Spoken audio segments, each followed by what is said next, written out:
new B2B marketing stack from one to one to one to many.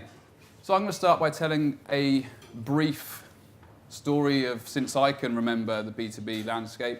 I first started licking envelopes and sticking stamps onto them many years ago in the early 2000s. And that's actually me. So I'm going to just talk through what I see are the 4 stages of B2B that I've observed through my career so far. So early millennium, death by automation, that time when we all thought that we were going to lose our jobs to automation platforms. How stupid do we feel now? And we thought that would solve all of our problems as marketeers. We thought that we could all of a sudden automate emails and they were going to become 10 times more effective than they were yesterday. And that has happened to a certain extent, but certainly we haven't lost our jobs, we're still here, and email still does what it always did. Mid-2000s, inbound overload. We started to invest heavily in this thing called inbound. We wanted to backlink all of our blogs. We wanted to create as much inbound activity as we possibly could to our website. And that was the latest craze. And then a little bit later, into the 2000s, 2010s, I think, when Facebook started to come about and MySpace. I'm not sure if those of you that remember MySpace, I think my account is still active. God knows what's on there. And I blame this on Kim Kardashian. We started to social share absolutely everything. And as an agency, every brief we received was, we've got to do something social. We have to do something social. Why? Well, because everyone's on social these days, and my boss says that we have to do a social campaign, so it's got to be social. Right, okay, fantastic. So we did social everything. And then today, we're talking about data-driven intuition. And we're at a point whereby we're kind of past that digital thing, that social thing, automation thing, and we've now realized that there's one customer journey, and we need to understand how to integrate that customer journey using data, using technology, using creativity, and empower our customer to engage with us however they want, whenever they want, and be able to buy from us in a very frictionless way. And data, hopefully, is the answer to that. So some inspiration, and this is a really interesting slide for me. There's TripAdvisor, there's Netflix, there's Amazon, and these are the guys that are using data to drive experiences for all of us. You know, I think everyone hopefully would have engaged with one of these sites and agree that in the consumer space, buying, engaging with brands is frictionless and quite entertaining at times. They know things before we even know things. That's getting quite dangerous because my phone is starting to learn what I'm going to do, when I'm going to do it, before I even know I'm going to do it. So I'm going to start to get some bar recommendations for later on this evening through text in a moment, I'm sure. But these are the experiences that we have to keep up with in B2B. This is the benchmark for us. And I think most of you would agree that we're not quite cracking this yet. And I would ask why. So the data-driven era is one where we treat buyers like real people. We match those experiences in the business space to what we have in the consumer space. So I'm a B2B buyer. Who would agree that this group of fine-looking individuals represents a stereotypical B2B buyer unit? Definitely. Fantastic. I wasn't allowed to put bollocks in here, but I'm allowed to say it. Fiona, you can't stop me. Bollocks. And this is very stereotypical, but, you know, they may have beards, they may ride bikes, they might even go on holiday and wear sandals. God forbid, they don't wear ties. Actually, I've just contradicted myself. They don't wear suits all day long. They are just real people. And the most important thing about the way that, you know, let's take those examples earlier on, Amazon or Netflix, they get to know that individual. They get to know that you ride bikes and you have a beard and you wear sandals, and they use that to their advantage. And that's what we're going to talk about today, I hope, with our wonderful panel. So how do we do that? You know, from our perspective, it's a marriage it's a three-way marriage, the most interesting ones, between creative, data, and technology. We've all been there. And that's where we feel that we can gain the edge. And today we're going to touch on technology a little bit, because it intrinsically spends most nights in bed with data. And creative, maybe not so much, but it's a really important part of how we find that edge and start to achieve what we're talking about. So I guess some of the words that we're going to talk about in order to build those experiences, that you're here to this evening, is intent data. What's that? First party, second party, third party data. Predictive, artificial intelligence, the other thing that's going to steal our jobs all of a sudden now. Behavioural, contextual, big data, little data, in-between data, the list goes on. But these are all the things that are helping us to drive those experiences, to treat buyers like real people. And let's finish with a good old demand stack that we all love so much and base every program on. But for me, this is really important, because data isn't just for the consumer brands that are talking to millions of people. We don't need a massive audience to be able to use data in a really intelligent way to drive those experiences. We're able to use data to drive experiences at a one-to-one level, a really strategic one-to-one engagement. All of this stuff here is enabling us to just get really down and dirty with an individual, whether it's a $50 million deal, or whether it's a $20 million deal, or a $10 million deal, or a $20,000 deal. Through to one to many and one to few, we're able to use data to be able to reinvent the way that we go to market across that whole demand stack. Okay, so panel discussion. Hopefully we're going to answer some of the questions that you all have. Great, so we're going to start off with introductions, but we're going to add a question to the introduction. So what I'd like to know, and we'll start left to right with Shane, is a little bit about yourself, but also what you believe the data-driven revolution is and what it means to you. Well, all I want to say is you've ruined my evening. Any slide that starts a history of data in the year 2000. Oh boy, do I feel... Oh, so thank you for that. No problem. No problem. My career in data-driven marketing started in 1982. And yes, it was with a data-driven company that had, weirdly, a database of academics and libraries, 1 million worldwide. Who knew data-driven marketing in the 80s was such a thing? And it was fantastic. We did have to rent time on the Rand Hovis McDougall computer, and now I sound so old, and print off labels on addressograph plates. But that's the end of that. I'm now very modern and using apps and everything, so that's then. But it gave me a passion. I knew nothing about marketing. I haven't done a degree in it. I did a degree in geography. But absolutely loved this ability to have this mix of science and art to bring to life knowledge about customers. Today, what I do today, I do 4 things. I consult. I'm working with companies like Gumtree and eBay on data-driven strategy. But what I have to say is, for me, the conversation's moved on beyond marketing to a much wider board conversation about data in an organisation. So I know we're talking tonight about marketing, but one of the things I'd like you all to think about is the context, the overall corporate context within which we're working. That's me.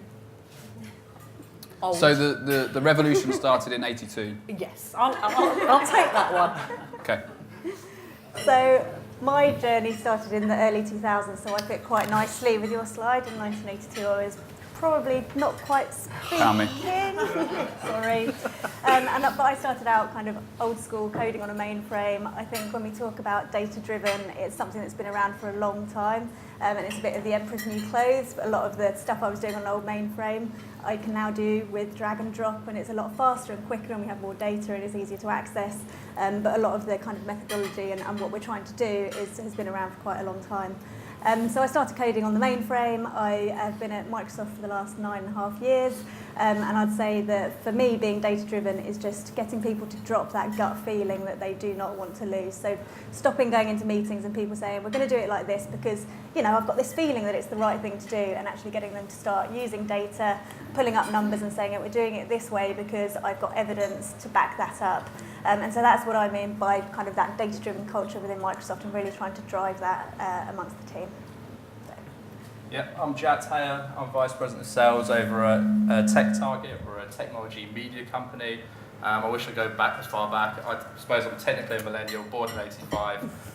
But I think what's sort of slightly different about me was I didn't grow up my whole life wanting to specialise in demand generation, unfortunately. But ended up here, been doing it for 10 years at various organisations. And really today I'm sort of coming at you guys from a perspective of a publisher who actually has a lot of intent data coming to our 140 plus global technology websites, and actually processing that data into actionable intelligence for tech marketers like yourselves to really understand, you know, who's currently in market, who are the different personas doing the buying, and really trying to give you some context to really help shape your outreach. And my name is Ashraf Kamel. I'm with LinkedIn. My first foray into data was 1983. Oh. I'll take second place. I'm happy to do that. It was a geography teacher. You know, we all have a teacher in our lives that stands out and made a big difference in us, right? I have two. One of them was my geography teacher, Mr. Shropshire. And he told us how, taught us to write a program to extrapolate growth of a population in the country. And at the time also we had computers, the ZX Spectrum, if anybody remembers, way before Windows. So I went to a friend's place who had a computer, and we wrote a program, and we could measure in the next 20 years population growth of any country instantly. So that was my first aha moment about the power of data. And unfortunately, I told this story to my wife, and she keeps reminding me that I was a nerdy teenager, so I wish I didn't, but I think in this audience, you guys will appreciate that it's actually something very, very useful.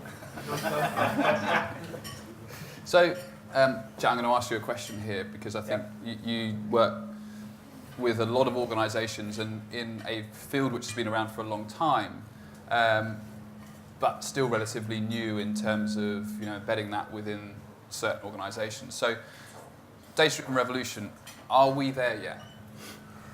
Honestly, I'd probably say we're not. We're definitely getting there.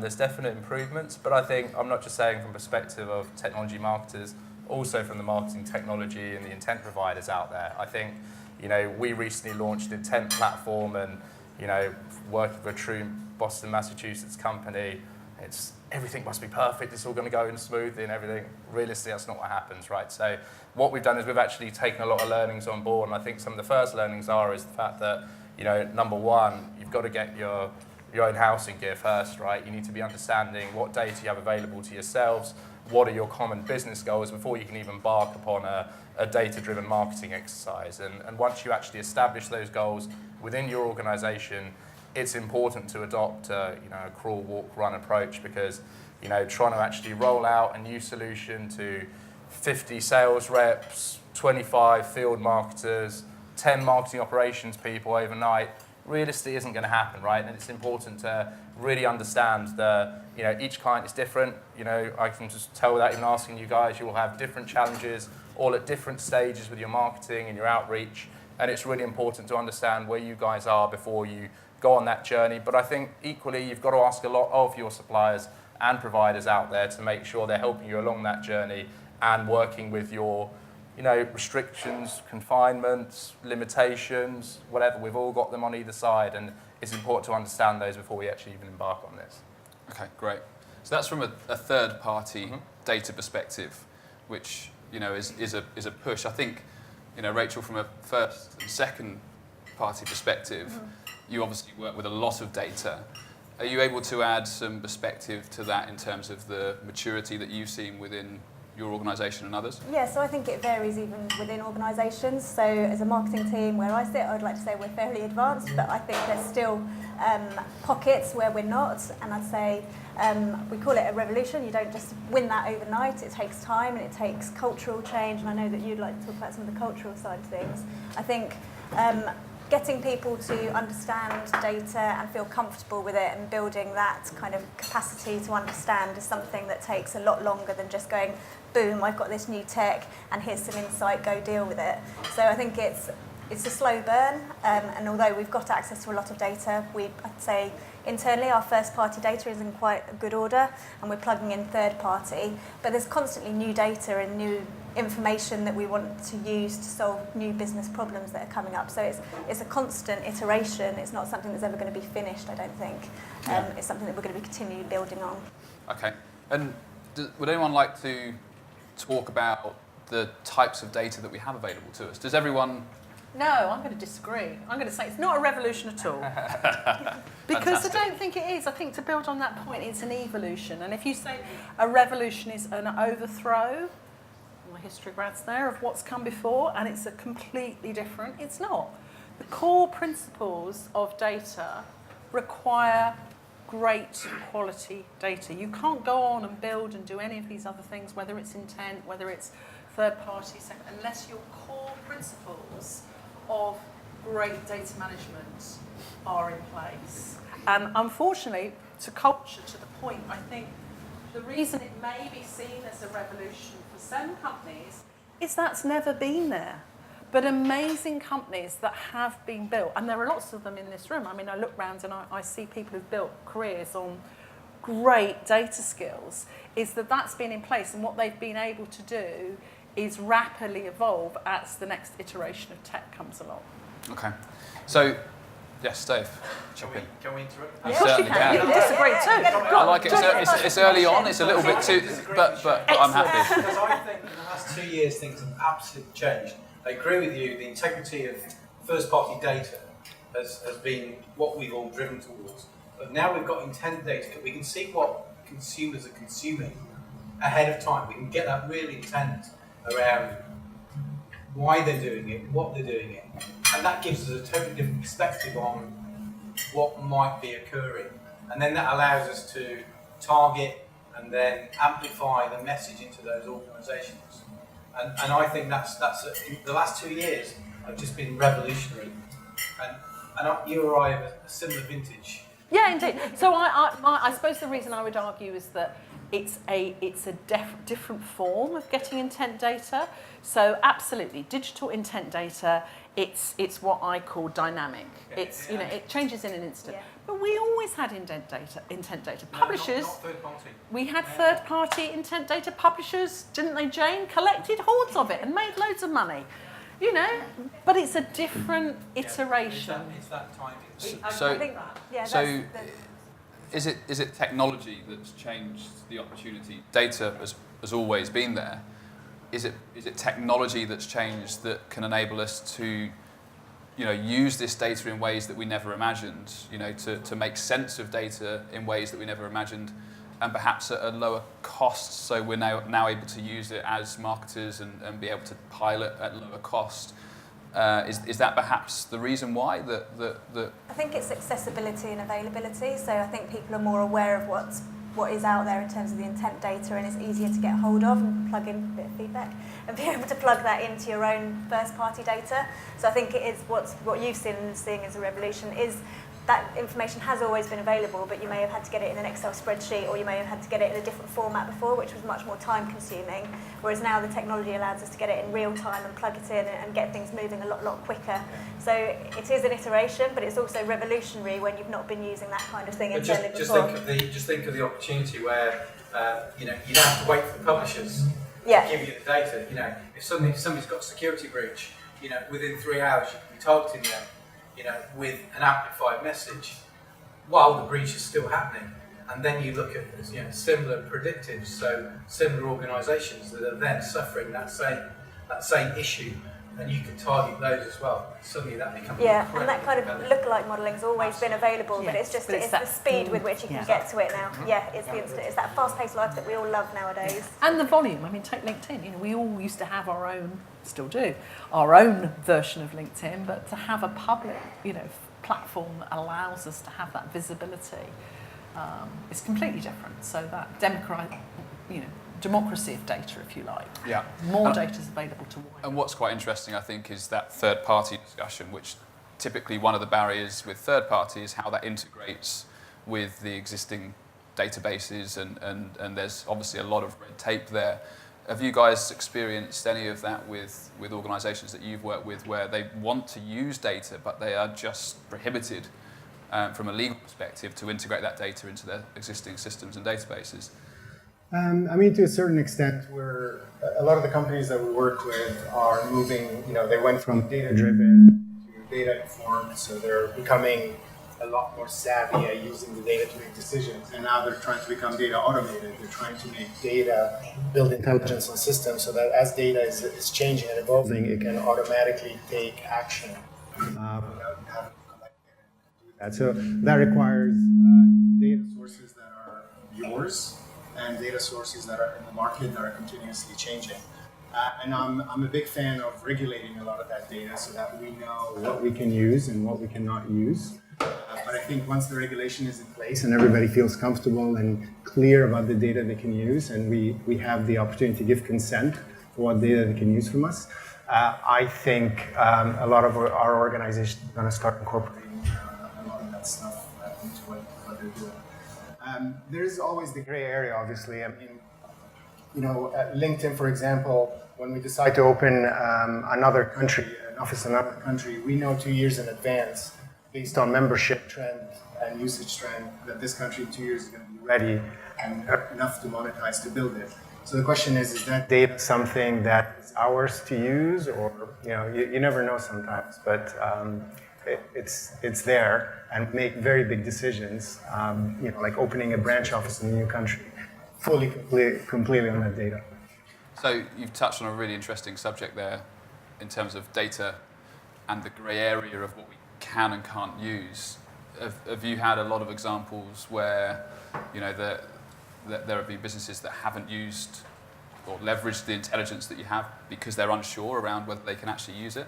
I think one of the things I've seen, and you can understand it, I mean, your business model is built on data and monetizing data, but I remember very early in the days of LinkedIn, the number of companies, individuals even, that were able to build some very smart routines around, who'd moved where and was selling the data on. Not possible now. It's been closed down because it's part of your commercial offering. And I think data's power. Data is a revenue stream, and so actually, in the early days, you could almost argue more was possible. Yeah, absolutely. And perhaps less now. Yeah. I think there's almost two sides of it, and I hate being the first one on the panel to bring up GDPR, because I know it's funny that we're all sick and tired of hearing in every single meeting. Bingo. I know. Doing buzzword bingo on my table. Please don't challenge me on it. You'll out-debate me inside. No, but I think it's been a really interesting period with GDPR, because I think, number one, from a positive perspective, and this may come across a bit out there, but I think it's removed a lot of clients who necessarily weren't doing good things with data and coming from all sorts of disparate sources where they didn't know where the data's coming from, buying lists. And so from that side of it, I think from an organisation perspective, it's great that now I think you've got true players and providers out there who can actually justify where data's coming from to give you guys good intent data going into your systems. From the negative side, I think it's probably around obviously how all different organisations, legal teams actually interpret how you can use the data. We can have some people in the room who are now told you completely can't, message anyone in a mirror. Right? We've seen that to an extreme, which I think is completely wrong and baffling. And then you've got people who obviously probably a little bit too lenient and might face the fines down the line as well.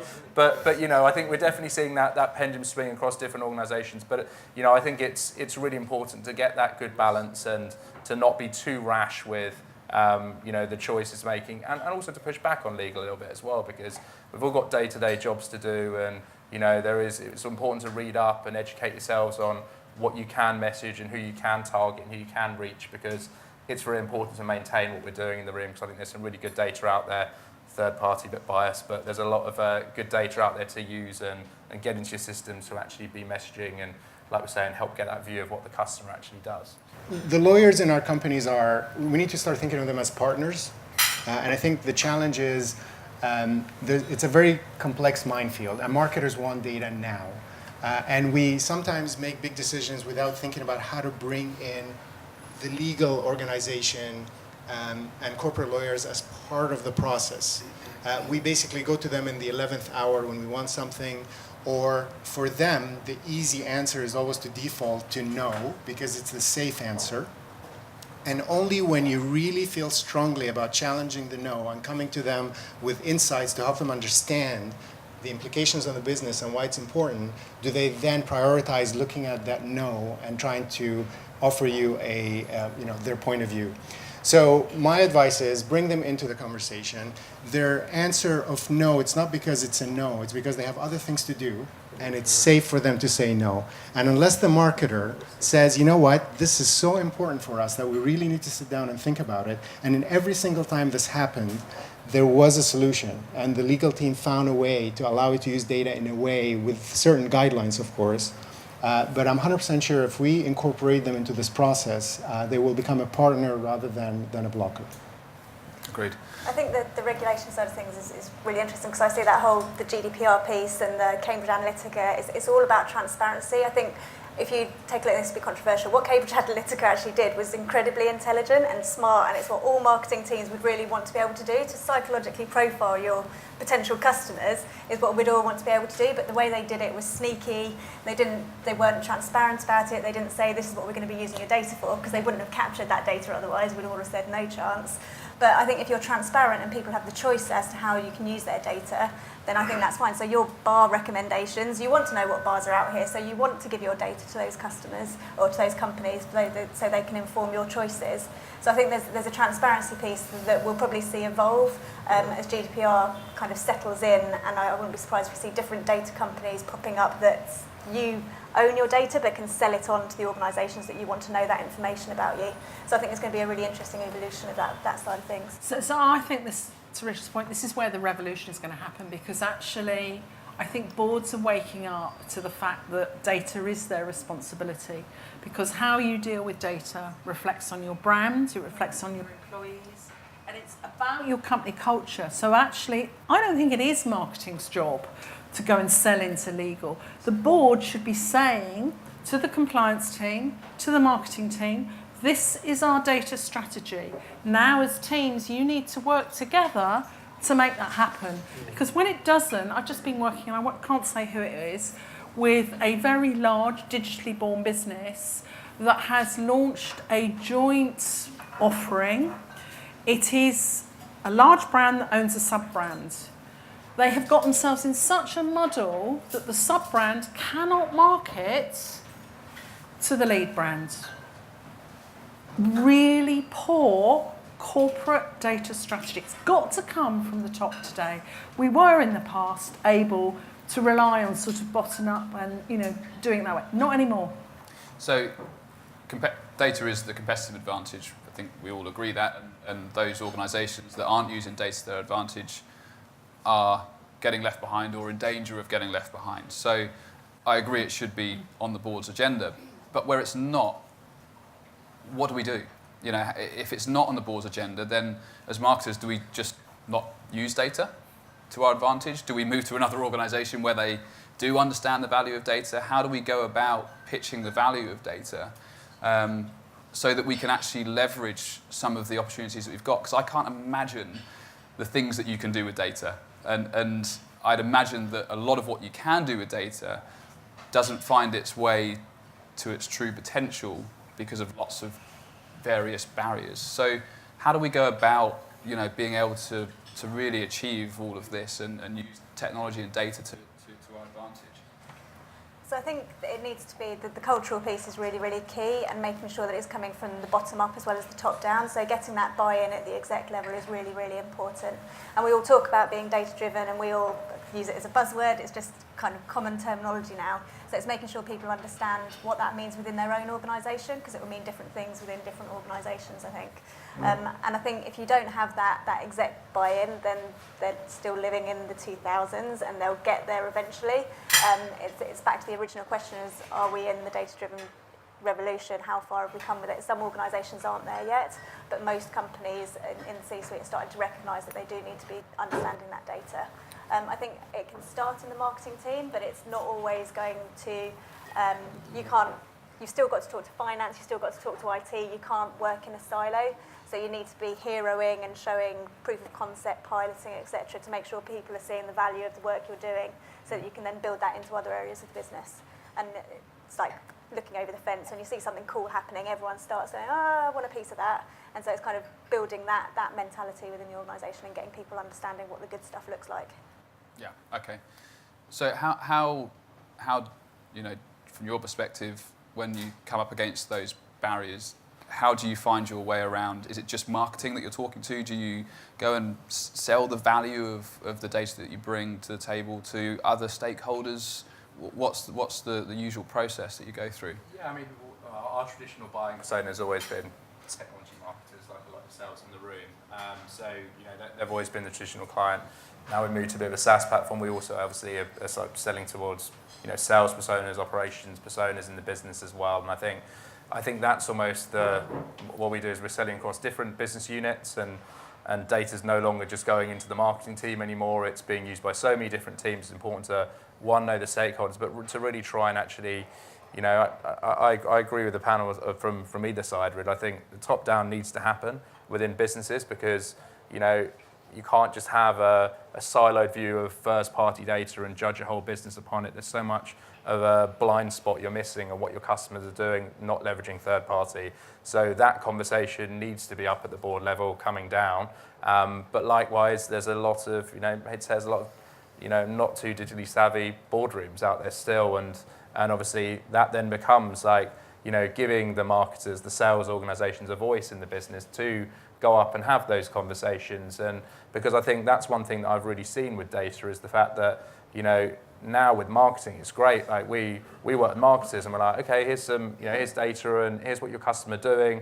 And before they'd pass that through to sales, like in the form of a lead, and then sales would come back and be like, that's rubbish. But now you can actually go back and you can dig in and go, well, no, it's not actually rubbish. We can see 7 people, this one account, all consuming content around this really grand and niche topic within such a short time frame, and they've moved and they've done all this research. And the way you can actually package that data up within the organisation means that I think it's a real good opportunity for marketers in the organisation to, I suppose, transcend just the silo division and work with sales, work with the C-suite, work with the business to really try and add value around how this data can actually help drive the business objectives beyond just the marketing objectives. Are we set up to be able to leverage the insight that we can glean from all of this data? As marketing departments, can we move quick enough to seize that opportunity, if you like? Because what you talked about there, and speaking from experience with some of the clients that we work with that are truly running predictive models and able to combine first, second, third party and understand, where a particular account or individual is on that buying journey. That's all very well, but if we can't then respond quick enough to that with advertising or a message of sorts, or get sales on board and get them picking up the phone maybe, then does it all go to waste? Are we geared up to actually leverage data and data opportunity? I completely agree with that point. I think one of the reasons it goes wrong is when it is too narrow in its focus. And today I was doing a course on lead generation, and it was scary to me the number of people I asked the marketing teams, how are you measured? Scarily, all of them said the volume of leads. Seriously, and these were big companies. We're talking seriously large enterprise.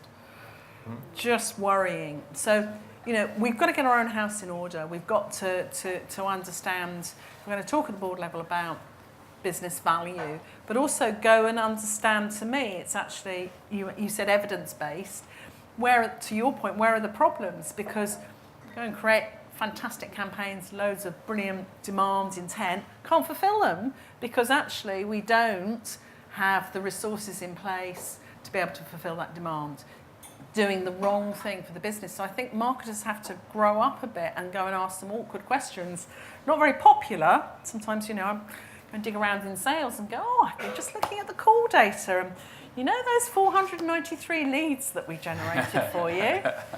263 weren't answered. Oh, they were all between 1 and 2 o'clock.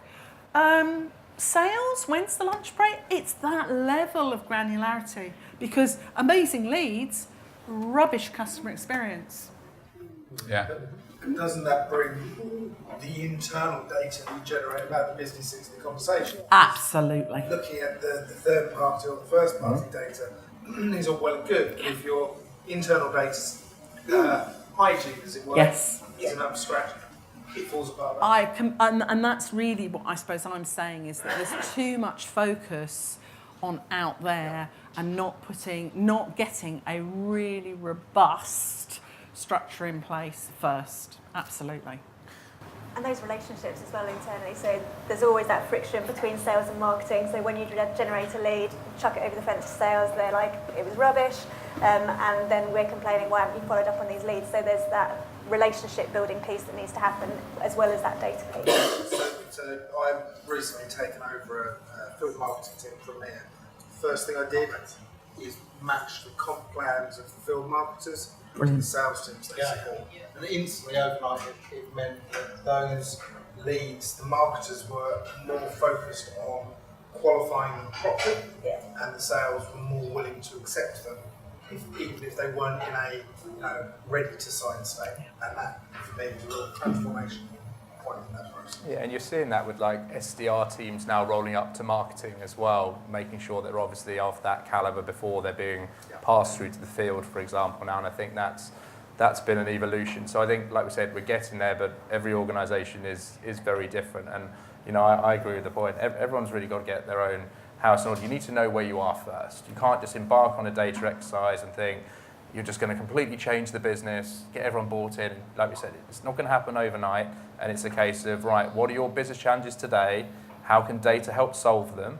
And then let's start building, work with the partners, work with the vendors, work with the different business units to start building upon how you can use data to be more strategic. But I think just trying to actually, you know, embark on this huge data project right across the business, you're automatically going to be unsuccessful. It takes time and you'll get the buy-in.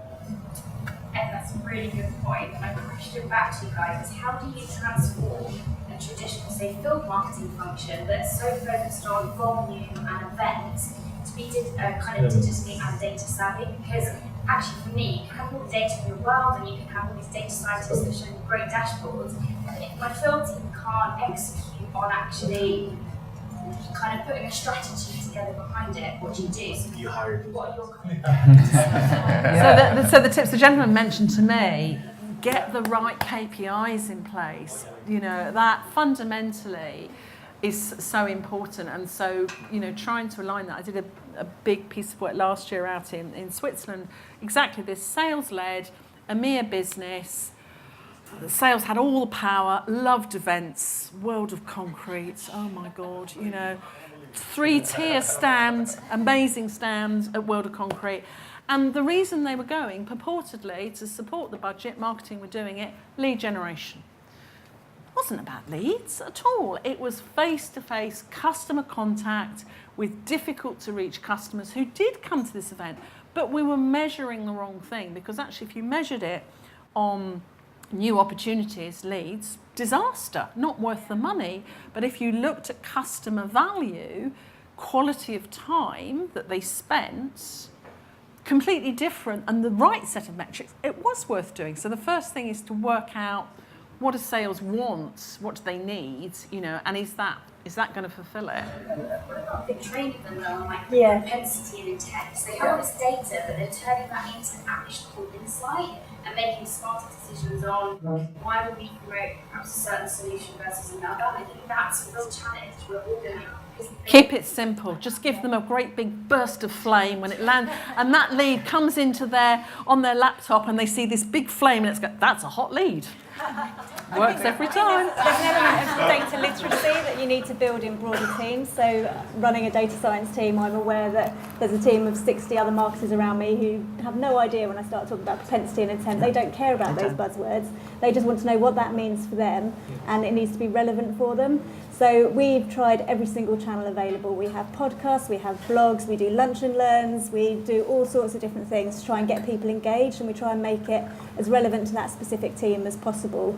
And I think to the point around KPIs, it's making people understand what success looks like in their realm. So if you're an events team and you're after lead gen, then we make sure we're sharing that data with you. And we spend time kind of walking people through product drop, Power BI, to make sure they understand how they can drill into the data themselves and become a bit more self-sufficient, because then they grow confidence and become more data savvy and will start coming back and asking the right questions of us so we can do the more in-depth stuff. But it's really building that data literacy and using as many mechanisms as you possibly can to get that across. Really, yes. Just to add to your point, is that you've got all this data in front of you, but picking out the key parts that you can lead actionable insight from. Absolutely. That storytelling is more the skill rather than the data literacy. It's what to do with that data. Yes, and my team's evolved to make sure that we're landing the story with people. So where I've traditionally had very technical people or very data science type people, I now have Marcoms people in my team who are logical thinking but understand kind of customer journey mapping, understand the language that the marketers are speaking. So they take the data sciencey stuff, transform that into something that the marketing team can actually consume and understand. And we had we had a real life example in the field actually, like a large hyper-converged vendor, where basically they were pumping money into events. The directors loved events. They were seeing diminishing ROI year on year at these events. So what we were doing with them after the event, and to sort of try and make that connect with the follow-up, making sure it was a priority for sales. It was not just, there's another event lead of a badge scan of someone at a stand. We actually were taking all of their badge scans, run against our algorithm that basically was able to rank in order of propensity to buy all of the organisations who they'd engage with, so they could sort through the wheat from the chaff to sort of understand who's probably trying to nick some Smarties off their stand versus who actually had an actual project in the next 12 months. So there's a lot of good use cases out there to really sort of understand the fundamentals, but I think it always goes back to that same point, right? What are you struggling with? What's the objective you currently have, and then what are the data solutions out there at a really granular level to help solve that, and then build up from there. And I think about sales pain as well. I think, I started in sales, it's a really difficult, challenging place to be, because your buyers know more than potentially your salespeople. And I think where the revolution is now with the tools we have around intent, behaviour, digital tracking, they should, mention the word should, be going into a meeting completely informed, knowing exactly what's been downloaded, understanding absolutely the full social profile, what football team they support. That level of detail in account-based marketing is revolutionary. It's fantastic. Yeah. Do they all do it? No. So Shane, I'm going to follow up on that. So I'm going to echo what Gemma said around where we are, but I think it's about flipping on its head. So I don't care about the data, I care about the accounts that we want to penetrate. So you start from the top. What keeps those guys awake at night? What are the key things that really drive them? And if you're not addressing those things, then actually you're irrelevant. You're going to be absolutely focused on those things. Data can help you understand that, but it can't actually shift that. So what you were saying is absolutely bang on. It's about actionable, it's about that real drive. We look after organisations that have got millions of contacts. They're only interested in the ones that they can really sell to. So how do they really drive that agenda? What keeps what's that keeping that consumer away? Yeah. And that's the whole drive. That's where you get down to data. I don't care about how many AQLs, MQLs, SQLs. It's irrelevant. The demand for them is gone. But if you walked into that room and you could say, these are the organisations that at this point are showing some kind of intent to buy from us through a combination of first, second, and third party data. You can recommend at that point, what the propensity to buy might look like, and then you can also recommend what you believe the topics are that are keeping them awake. All of a sudden, does that not transform the relationship that you might have with sales? Because you're I think back to Shane's point is you're walking in the room with ammunition and knowledge that they don't have. But if you flip it on its head and say, right, okay, the accounts are saying to you, give us more information, give us more stuff that can help us attack this organisation because it's incredibly relevant to us, then that's a big difference. I've just come back from a customer event where 150 customers have said, give us more, we want more. They're not saying don't market to us. They're saying give us more in this area, because that's what they're focused on, to their objectives, what keeps them awake at night. And that's the critical piece. This is great for enterprise organizations where you're selling to a big enterprise account. But marketing also has a challenge if you have a target of small and mid-sized business. Is also you have a huge volume of organizations that sales will not be able to cover, and marketing is the first line that gives you view into the world to try and bring only the qualified opportunities in. But you've still got to do the account selection up front. I agree with you to a certain extent. If it's an enterprise account, MQL doesn't mean anything because you should know your account and you should know what they care for. But if you're going after millions of small businesses around the world and you have a sales team of about 300 or 400, they need marketing to get in front and nurture the organizations that are really ready for a sales conversation before a sales conversation happens. So, I agree with you on the enterprise level, but most of our clients have a lot of small and mid-sized businesses that they have to address, and you can't have sales people running around doing that. A couple of things there. I think, number one, changing the mindset of marketing organization, going back to what you're saying, change the KPIs.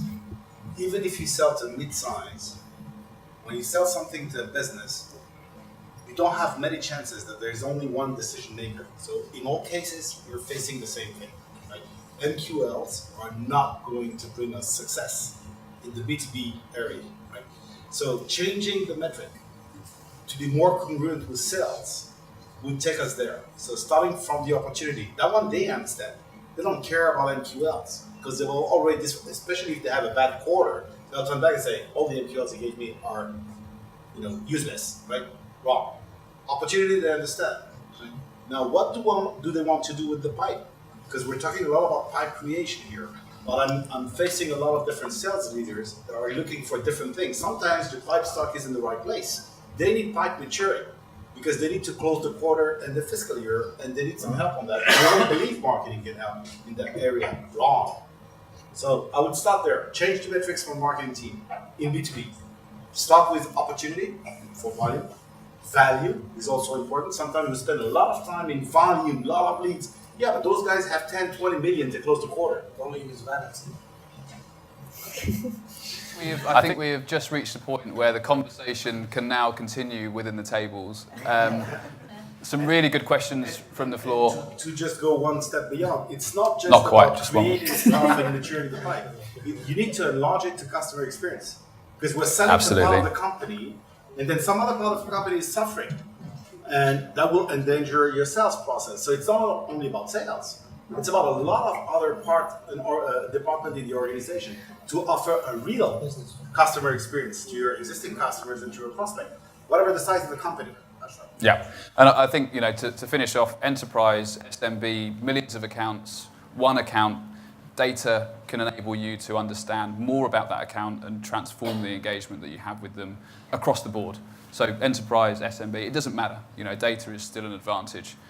We need to figure out what that advantage is. So guys, thank you for all of the questions. The panel, thank you for all of your wisdom and insight.